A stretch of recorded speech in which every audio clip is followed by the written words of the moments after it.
welcome to a new episode of the Good Old Podcast. I'm Jacquie Franciulli for Wahoo's 24/7, and we are back here after taking Thursday off last week. As you could hear from my voice, I'm still getting over a cold and a little bit of laryngitis. I didn't have a voice last Thursday, so I was unable to record a podcast.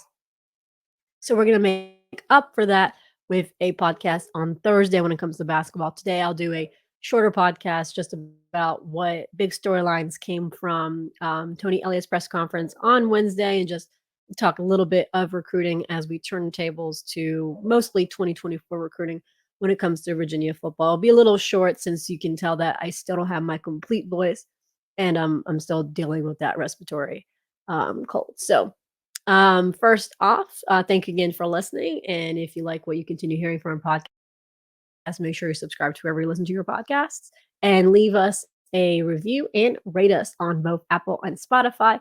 And if you listen and watch our show on YouTube, go ahead and like this channel, like this video, and click on the bell so that you're notified whenever there is a new video. So in the second half of the show, we'll touch base a little bit on the 2024 recruiting cycle. But first off, let's talk about what Tony Elliott had to say on National Signing Day.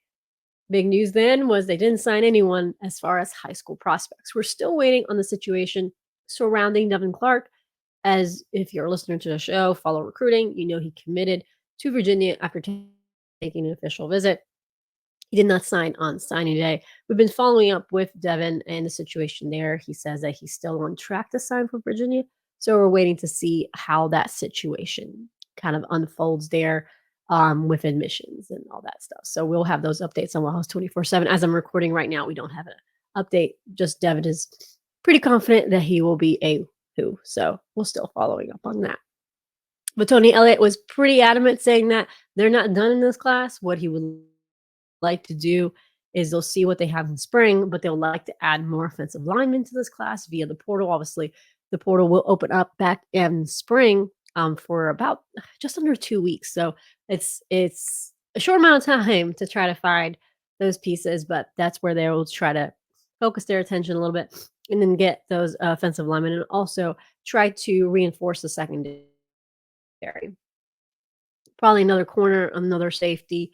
Those are the positions of need. They'll look at what they're looking at wide receiver. Now, prior to early signing day, they were open to adding another wide receiver. But that seems to be more on the back burner now. They're focused more on the line and that secondary. Now, if there's a good wide receiver that opens up and they have room, maybe. And it's also in college football, you're going to be looking at attrition too on the UVA side. So things can change, but right now it looks like it's O-line and secondary for the portal. So that will be their main focus on as they open up things in the spring. Elliott mostly talked about coming back from, obviously, this is a different type of offseason. The team didn't finish the season as anyone would have expected, obviously, with everything that happened in November, the tragic events. Not only do you have to physically heal like you normally do after a football season, but it's also about healing emotionally. So that's what they had to do. And he said that it was nice to see a lot of these guys back with smiles on their faces and just getting back together and working out. And he said it was nice to have sort of a restart to the program a little bit coming in. But he also mentioned that there will be some guys who will not be available for spring ball. So that was one of the, I guess, the biggest headlines coming in. So some of the guys that he mentioned that will be out this spring. So wide receiver Dakota Twitty, he's recovering from a knee injury, so that's kind of expected. He'll be out in the spring. And then Sue, defensive lineman, Olusekunmi Agunloye, has a pec injury. He'll be out. Aaron Framui's shoulder will be out. Defensive end Chico Bennett's shoulder will also be out. There will be a couple guys that will be limited. Noah Josie had back surgery. He was dealing with a back injury for most of last season. So he had back surgery, so he'll be limited. Offensive lineman Houston Curry has had appendicitis, so he really just had surgery, so he'll be limited. Defensive back Elijah Gaines and defensive back Jonas Sanker both had shoulder injury and will be down and limited. And then tight end second Wood had bone spurs in his ankles, but he's expected to be back at some point in the spring. So couple guys out, a couple guys will be limited this spring. But the good news is that Amon Foston is expected to be back. To quote Elliott, he said he's been doing everything with guys so far, and he's excited to see him back. And Mike Collins is also working out with the team. They expect to, quote, let him loose in the spring. So that's great to see that Mike Collins is doing great. But obviously, it's a wait and see with him. They're obviously going to keep a close eye on him and speak with his doctors. And something also that we asked Elliott at the press conference, something that we actually told our Wahoo's 24/7 subscriber, Hugh Laughlin, is still on the roster, but we've been noticing that if you look on his Twitter bio, you see he's actually part of the UVA football recruiting office, and that's because Elliott kind of clarified. We had told our subscribers that it was due to a medical hardship, so medical waiver, but he's still part of the department. Elliott said that his doctors had said that they they suggested that he should not play football anymore. So Elliott asked him how he wanted to be part of the football program, and he's part of the football program by staying in the recruiting office. So that is kind of the personnel look out for injuries and who's going to be available for spring. Now there were some possible role changes, not big surprising role changes here. Obviously, linebacker Nick Jackson, the big news over the weekend was that he officially said goodbye to Virginia, something that we mentioned on our message boards of a quick update on Nick as he was heading to multiple visits, but he wasn't working out with the team, so it looked like he was serious about leaving, and although the option was always open for him to come back, it looked like things were moving in the other direction. Um, so he officially said goodbye to Virginia this Sunday. So obviously the outlook is looking at that linebacker room, and Tony Elliott said that they're pretty happy with the depth of that position. Obviously, you have Bracy, you have Trey McDonald, you have a couple of first years that could come out. Obviously, you have Josh Ahern who came back. So you have a couple of guys there, but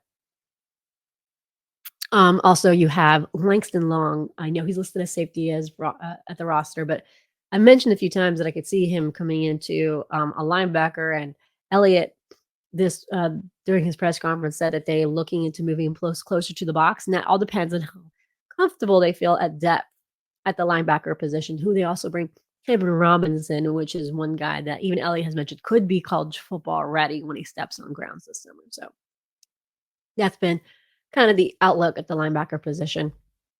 Now, the other thing he mentioned was linebacker Hunter Stewart. As we look at the linebacker depth, he might be moving to more of that bandit role in a bandit position. So he might be playing a little bit on the outside. So those are the kind of side of the big football news coming out from that Wednesday press conference. So we're going to take a quick break here so that, frankly, I could take a quick little breath. And afterwards, we will talk a little bit about 2024 and some of the names for you to keep an eye on. So we'll be right back.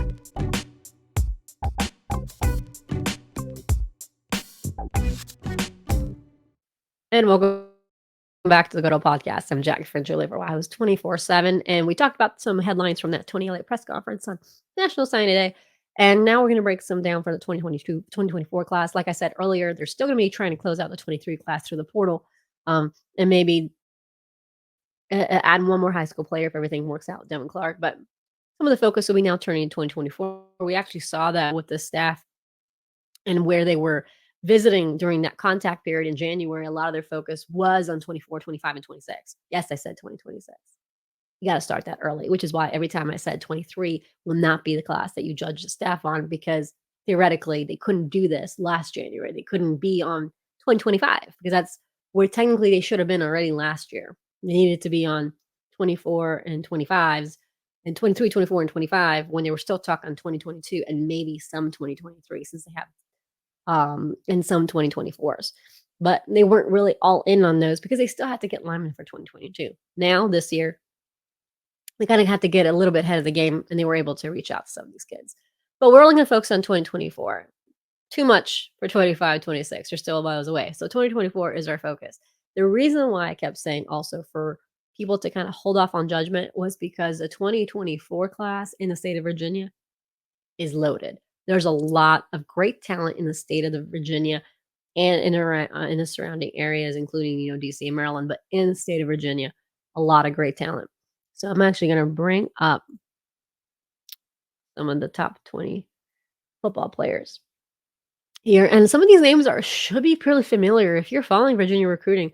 Some of these guys have been on grounds pretty recently. Unfortunately, I do not see Virginia making any movement with the number one player on 24/7, which is Keelan Adams, the wide receiver out of Greenwood. Virginia is not moving the needle there, so don't expect that movement there. But some of these guys have visited Virginia in recent months. Top 24/7 linebacker Chris Jones has been a pretty familiar name mentioned around the Cavaliers. He visited this past fall for a game. He visited for the Cavalier cookout over the summer, and he also visited for their first junior day last winter. So he's a name for you to watch. Unfortunately, Fletcher Westphal has not put UVA in his top list. Obviously, this could change with Terry Heffernan coming in at UVA, but at this point, there's no movement there towards UVA. But I wouldn't shut the door completely because there's a new offensive line coach, so anything can happen there. But he hasn't visited UVA in a while. So the in-state program trending more with him is Virginia Tech. But we'll keep an eye on Fletcher Westphal since he was a guy who made a few visits prior. So one to watch. Kayshawn Henderson from Hopewell, Virginia. He's a name that has made a few trips to Virginia in the fall. Legacy, DJ Tolliver, one of two legacies in this class. In state, he has made a couple of visits to Virginia. He visited in the fall, but he also was here for junior day, that first junior day, which was really packed. So TJ Tolliver is one to keep an eye on as well. This is one that if you were to ask me in September and actually even in December, I would say Virginia would have no shot with him. Four-star corner Assad Brown, he visited for a junior day, and now I think Virginia has made some ground here. I thought this was a Virginia Tech lean, and but other schools have come in, including UVA. He was very impressed by that UVA visit, from what I've been told from some people around his recruitment. So I would say UVA has a chance now. I wouldn't put on all I wouldn't put a crystal ball in, and I wouldn't put you know if you have a pool of your family of Assad Brown will be part of the mock class. Probably wouldn't go that far, but UVA has made great strides here compared to just in December. I would say they wouldn't have a chance, and they also reoffered him after the junior day visit. That was also something that I was kind of waiting for. That reoffer from Virginia, since he was offered from the other staff and did not get reoffered from this staff until the junior day. The next two is a name that if you're following Virginia recruiting, you should be pretty familiar with these two. King George Whiteouts, Chance Wiggins and Mekhi White, they were frequent visitors to UVA. I mean, they visited UVA a lot, especially last offseason. They both visited for junior day. They both visited spring at least once. I think Mekhi visited twice. And I think Mekhi visited once in the summer. I can't remember if Chance did, but Mekhi definitely visited once in the summer. And honestly, you always think of which player you would think will be the first to pop in whatever class. And I actually had Mekhi White as one to watch as he came to the last season. But both of them have kind of cooled down. And with Marcus Higgins leaving for Penn State, I actually think that's really cooled down. Those two had a really big connection with Coach Higgins. So it might take a little bit to kind of get them back on board. I wouldn't say it's out, but if you had the trend, like I said, Assad Brown is trending better for Virginia. These two are trending a little worse for Virginia as of right now. Cameron Ward has a Virginia offer. Did visit. Then you had obviously another, as I mentioned, DJ Tolliver is one at UVA Legacy. The other one is Zaire Rayner, a name that obviously you guys know very well. He picked up his offer in the fall when he visited. He came back for junior day. It seemed like everything's going well. Now, this one is not a close and shut deal. Virginia Tech is pursuing, Minnesota is pursuing, Wake Forest is pursuing, and Duke is pursuing. And SEC schools are also interested in, I believe Tennessee was his latest offer. So this is definitely a recruitment that's going to take a while to kind of move forward. He did visit a number of schools, including Duke and Minnesota for junior days. I believe he did not make that Virginia Tech visit. I know he didn't go for the basketball game. I wasn't sure if he made it to the second junior day, but I definitely remember he didn't make it to that basketball day that he wanted to. he ended up also going to Duke's junior day as well as Minnesota's and obviously Virginia's. So obviously that is someone if you had to pick a few of these names, he and DJ Tolliver are obviously some of the guys that you're like, yes, some of the high priority guys. Luca Puccinelli attending the summer camp has not visited since he does not have an offer. Then you have Edge Mackay Byerson. He does have an offer. Tony Elliott visited his school on the first game for Manchester, and Mackay Byerson has been a frequent visitor ever since that offer. So if I had to pick one guy that was pretty hot on the trend meter, I would say Mackay Byerson is that guy. Now there's a couple other names to kind of keep an eye on. Tashawn Young Steve, Tyler Butts Baker, Anthony Reddick just picked up an offer. Veronica's Lamar Booker, Virginia's interested, but I don't see UVA trending well there right now. So these are some of the guys, but obviously there's some names not here that are currently unranked that will be changing very, very, very soon. Um, so for example, Highland Springs quarterback Christian Martin is being in the process of getting ranked right now. That's a name that if you had asked me who is a priority guy in addition to TJ Tolliver and also Zaire Rayner, I would say Highland Springs quarterback Christian Martin in state, unquestioned. One, you're not you want to get another Highland Springs player to join Miles Green on your roster, but he's just a great talent, such a personable young man. He likes UVA right now. Think UVA might be the one in more of a driver's seat in this recruitment this early. He currently is talking to Virginia Tech as well as Maryland. Um, I mean, Christian Martin is the guy you want to seal this deal pretty quickly. That's the guy you build around.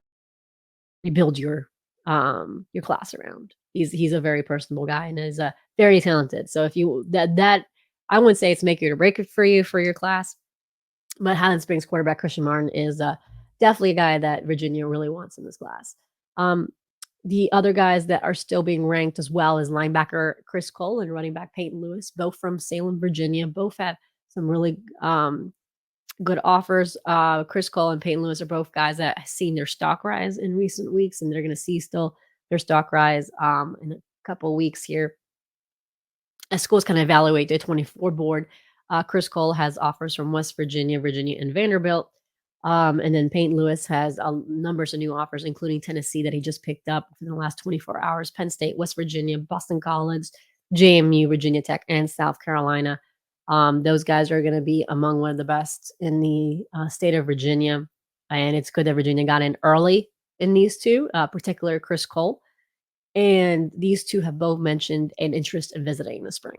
So I just threw out a lot of names for you, and I apologize. Again, I will be next few weeks. It's when it comes to recruiting, it's basically the plan, and this is kind of like a breakdown of the content that you kind of expect in the month of February. Is that we'll be following up with the new offers. Virginia has offered quite a few players. Obviously, I've been under the weather, so I haven't been able to catch up with some of these guys, but that's the plan moving forward is catching up with those new offers, kind of seeing where things stand in their recruitment. Also trying to figure out kind of breaking down basically the board for 24. Virginia's 24 board is kind of coming together a little bit more clearly, in which so we'll be breaking down the boards by position for the next week or so. And then we're also going to take a look at the scholarships. I've had questions out about some guys that were on the roster online, but I believe they weren't of the team. So I was trying to confirm a few of those, and that's when the scholarship chart will be updated. So we'll have that too. So those are things that prepare us as we move to the 2024 cycle. And then starting on March 15th, that's when spring practices are back. And that's when you're going to see more visits because you want to have those guys on campus, on grounds during that time period so that you can kind of see where things stand with a few guys moving forward. That's our recruiting centric episode. We'll be back on Thursday. Cross my fingers that I was patient zero this time. Usually it's one of my kids that are patient zero, but I was patient zero this time. So we're hoping for everyone to be healthy. So my expectation is Thursday we'll have a basketball episode. I didn't want to put a basketball episode yesterday or today because we're facing NC State today. I'd rather do an episode bright and early for Thursday so that we can have a couple days to talk about Duke, and hopefully I can line up my guest that was late to help us on Thursday. Hopefully we can get in. Hopefully his schedule kind of opens up so we can get him on on the show for this Thursday. So that's the plan for this week. Again, sorry for missing the show on Thursday, but I hope the show will get better on Thursday. Hopefully, we get our guests lined up. So, thanks again. If you have any questions on recruiting, you can head over to wahoo's247.com, where we consistently update on what's going on as far as recruiting and as far as Virginia football and Virginia basketball, and also women's basketball, because Michael Kieran is an awesome intern, and I always want to shout out whatever he's done. So, hope you guys have a good rest of your Tuesday. And if you're in a JPJ, say hi. All right, bye.